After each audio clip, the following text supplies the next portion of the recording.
ఏండో ఈ కుర్రాళ్ళు మన ఉగాదికి మేము పొద్దున్నే అలా బైక్లు వేసుకుని కేఆర్పురం మార్కెట్కి వెళ్ళామండి.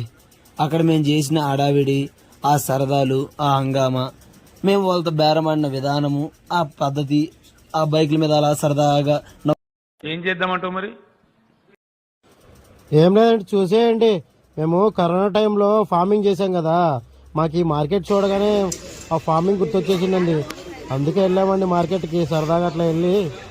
ఓ పాలు చూసేయండి, ఆ వ్యవహారము, ఆ బేరాలు అన్ని ఏం చేద్దాం అనుకుంటున్నాం?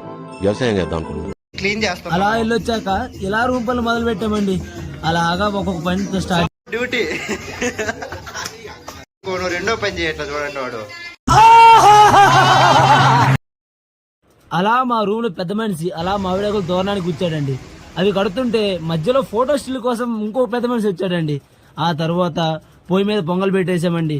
మేము చేసే పొంగలి పాలతో చేసామండి.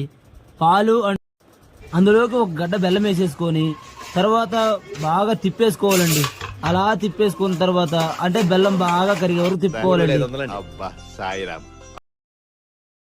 తరువాత మా రూమ్ లో పెద్ద ముండా వాడు స్టార్ట్ చేశాడండి. అంటే తప్పండి, మాకంటే పెద్దవాడు కాబట్టి అలా అన్నాను. మాకంటే పెద్దవాడు, ధర్మకర్త అన్ని కాబట్టి అలా పటాలు క్లీన్ చేస్తున్నాడండి.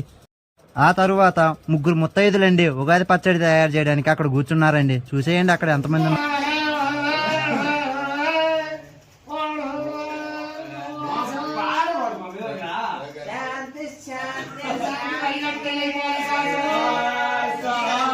డబ్బాలో గులకరాలే చూపినట్టు లోడా లోడా లడాలి.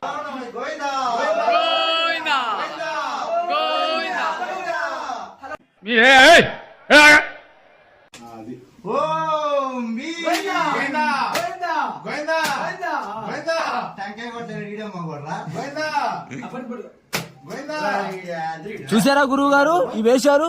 అడుక్కోవడం సంతులు లేకుండా పోయాడు ఈ రోజులలో.